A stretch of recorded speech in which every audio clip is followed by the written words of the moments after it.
क्या बर्दाश्त किया है तुम्हें, बताओ मुझे। कभी सवेरा ने तुम्हारे साथ बदतमीजी की? कभी अली या उसके घर वालों ने तुम्हारी शान में जरा सी कमी आने दी? नहीं ना। अरे तुमने तो पसंद की शादी का वो हाल किया है कि इंसान को मोहब्बत से नफरत हो जाए। आप जानते तो हैं कि पहले मुझे सवेरा से मोहब्बत नहीं थी। अपने दोस्त का इंतकाम लिया था मैंने। इसीलिए तुम्हारे दिल में सवेरा की कदर नहीं है, तो छोड़ दो उसे। नहीं है, ऐसी बात नहीं है। मैं जब भी उसके गुजरे हुए कल के किस्सों के बारे में सोचता था तो गुस्से में पागल हो जाता था।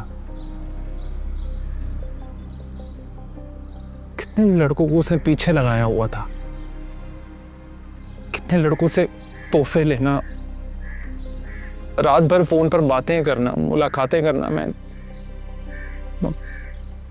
क्या करता। देखो असद, मैं मानता हूं कि वो सब कुछ ठीक नहीं था, लेकिन इस बात की भी गवाही देने के लिए तैयार हूं कि सवेरा ने आज तक कुछ अलग नहीं किया। जरूरत नहीं है आपकी किसी भी गवाही की। जब सब कुछ मेरी आंखों देखा था। असद, मैं मानता हूं कि वो सवेरा की गलती थी, ना समझी थी, भूल थी उसकी। यानी उसकी गलती ना समझी थी, भूल थी, और मेरी गलती पहाड़ की तरह है। अरे आप ये भी तो देखें कि इस सब के बावजूद भी मैंने सिर्फ शक की निगाह से देखा उसे। तो फिर सिर्फ शक की निगाह से देखते ना। तुमने तो पूरे घर को टारगेट बनाया हुआ था। अली के कमरे में तुमने कब्जा किया हुआ था, जहां तक के मकान की फाइल चोरी करते हुए तुम पकड़े गए। मैं मान रहा हूँ, मैंने कहा ना, और कितनी बार कहूँ कि मैंने गलतियां। मैं सब ठीक करना चाहता हूँ। मुझे अब एहसास हो गया है। सब कुछ बर्बाद करने के बाद अब तुम्हें अपनी गलतियों का एहसास हो रहा है, तो मैं क्या ही कर सकता। सवाल ही पैदा नहीं होता। ना सवेरा मानेगी और ना ही घर वाली। आपको अंदाजा भी है कितना बुरा किया उसने सवेरा के साथ? वो सारी बातें ठीक है, लेकिन मेरी बात हुई असद से, और उससे मुझे अंदाजा हुआ है कि थोड़ी गलती तो सवेरा की भी है ना। सबसे बड़ी गलती तो ये है कि सवेरा ने शादी कर ली असद से। रही सही कसर अब्बा ने निकाल दी, उसको घर दामाद बनाकर हमारे सर पर मुसल्लत कर दिया। लेकिन नूर, बातचीत का दरवाजा तो बंद नहीं होना चाहिए ना। गलतफहमी है, दूर भी हो सकती है। आप बड़ी हिमायत कर रहे हैं उसकी आज। लगता है खूब कान भर दिए उसने। कल तक तो आप ही कह रहे थे कि अब जाकर सवेरा की जिंदगी में सुकून आया। हाँ बाबा, कह रहा था, लेकिन मैंने तुम्हें बताया ना कि मेरी बात हुई असद से। और देखो, मेरा ख्याल है इतना बड़ा फैसला लेने से पहले मुझे लगता है कि आपस में मिल बैठकर मशवरा कर लेना चाहिए। फैसला हो चुका है। अगर असद तलाक नहीं देगा तो सवेरा अदालत में जाकर खुला ले लेगी। तुम बैठो यहाँ पे, बैठो ना।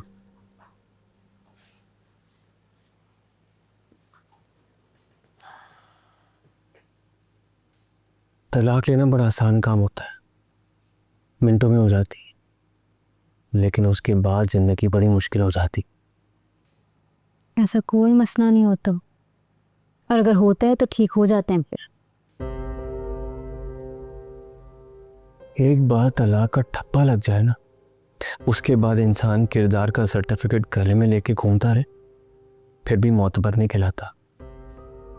आप कुछ भी कहें, मेरे हिसाब से यह किस्सा हमेशा हमेशा के लिए खत्म हो चुका है।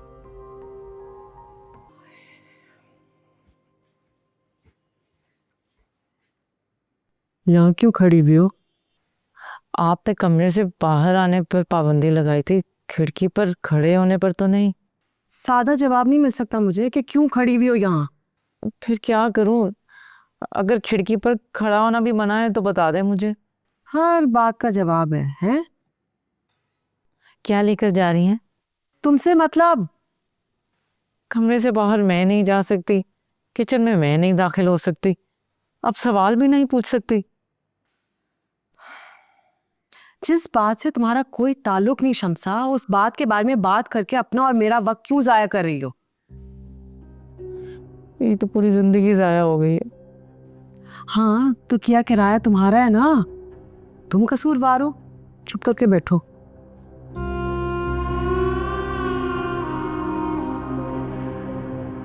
अरे मैं तो कहती हूँ तुम भी शादी कर लो, जिंदगी आसान हो जाएगी तुम्हारी। मैं शादी इस उम्र में? उम्र का क्या है, जब मौका मिले शादी कर लेनी चाहिए। पागल हो गई हो क्या? अब यही काम रह गया मुझे। मजाक नहीं कर रही, सही कह रही हूँ।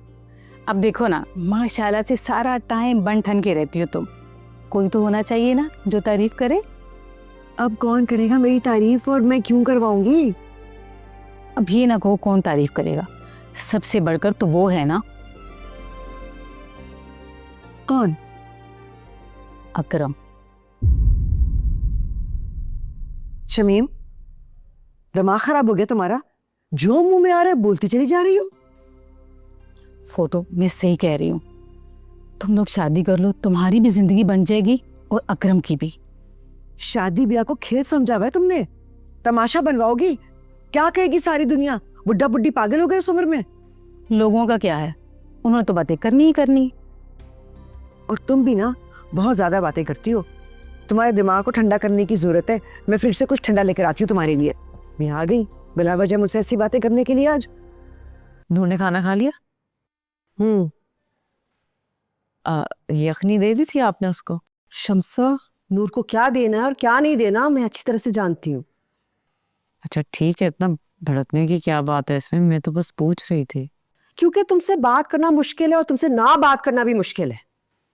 अच्छा, मैंने ना बच्चों के लिए 2 नाम सोचे थे। मैंने सोचा कि अगर लड़का होगा तो उसका नाम हम रखेंगे रयान, और अगर लड़की होगी तो उसका नाम रखेंगे जिमर। और दोनों नामों के मतलब भी इतने खूबसूरत हैं। रयान का मतलब है जन्नत और जिमर का मतलब है। बच्चे का नाम रखने के लिए उसकी माँ मौजूद है। तो मैं भी तो बच्चे की माँ हूं ना। तुम फिर से शुरू हो गई हो। तुम इस बात का पीछा छोड़ क्यों नहीं देती? अब मैंने क्या कर दिया, सिर्फ नाम ही तो सोचे हैं। ठीक है, बच्चों का नाम नूर ही रखेगी, लेकिन मैं तो सिर्फ मशवरा दे रही थी। क्या मशवरा देने पर भी पाबंदी है? तुम अब मेरी समझ से बिल्कुल बाहर हो गई। काश तुम्हारे वालिदैन जिंदा होते, फौरन रवाना करती। भाई हमें तो पता ही नहीं चला अंदर ही अंदर क्या गेम चल रही है, खबर ही नहीं होने दी तुमने हमें। किस बात की खबर? क्या बताना था मैंने तुम लोग, पता तो चले। मुझे लगता है कि तुमने ज़बरदस्ती हम सब की जल्दी जल्दी शादी करवा कर हमें रुखसत करवा दिया, ताकि तुम्हें एक खुला मैदान मिल जाए मोहब्बत करने का। तभी तो अली की शादी के फौरन बाद तुमने अपने मंगनी का ऐलान किया। ये बात ठीक की लड़की ने। फराबाजी ना सब कर सकती हैं, सिवाय ये कहने के कि मैं किसी से मोहब्बत करती हूँ। तो यही कमाल है भाई फरहत जी का, कि इन्होंने कभी अपने दिल में झांकने ही नहीं दिया, तो भाई हमें कैसे पता चलेगा कि इनके दिल में कौन है। वैसे ये जो तुम लोगों की बकवास है ना, किसी और के सामने मत कर लेना, वरना वो यही समझेंगे कि तुम सच बोल रही हो। तो अच्छा है, तुम्हारा केस और पक्का हो जाएगा। केस तो मेरी जान पक्का ही है मेरा, मगर वैसे नहीं जैसे तुम लोग कह रही हो। मुझे लगता है मेहमान आ गए, मैं जा रही हूँ।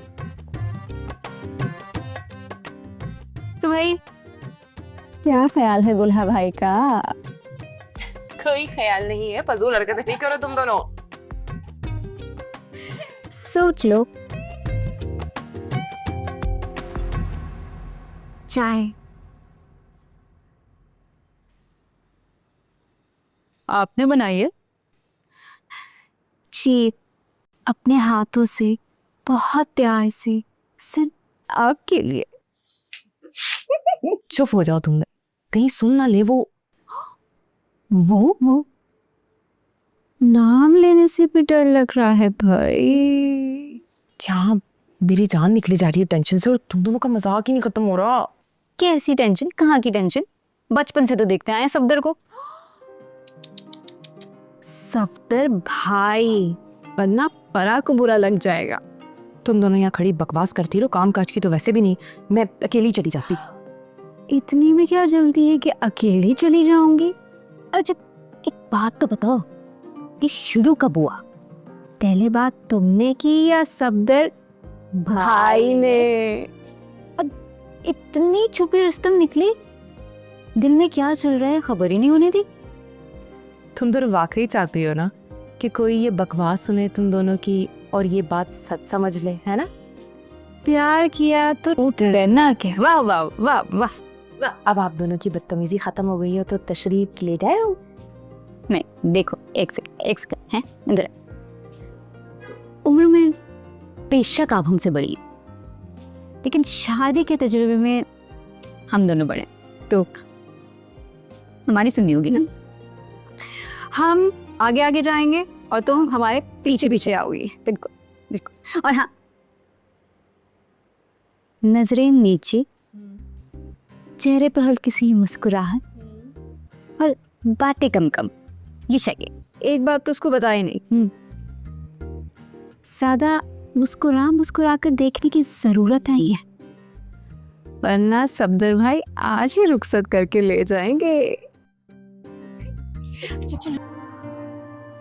नगीना, मेरे घर में ना सुकून है, खुशियां दौड़ गई, और उसमें तुम्हारा बड़ा हाथ है।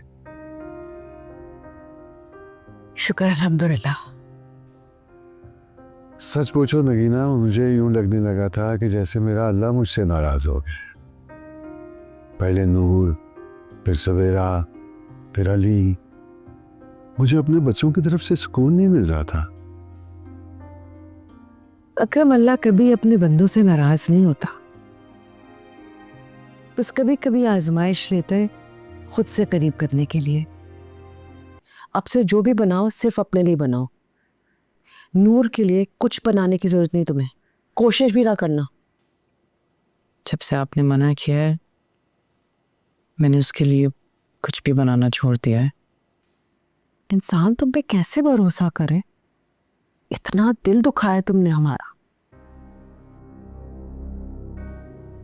शुक्र करो तुम अभी मेरे घर में रह रही हो, वरना हैदर तो अभी तक जला हुआ है तुमसे। मैंने तो किचन में जाना ही छोड़ दिया है। अच्छा है, और सिर्फ किचन में नहीं, नूर से मिलना मिलाना भी मना है। बेहतर यही होगा कि तुम मेरे कमरे में अपने आप को महदूद रखो, इसी में भलाई है तुम्हारी।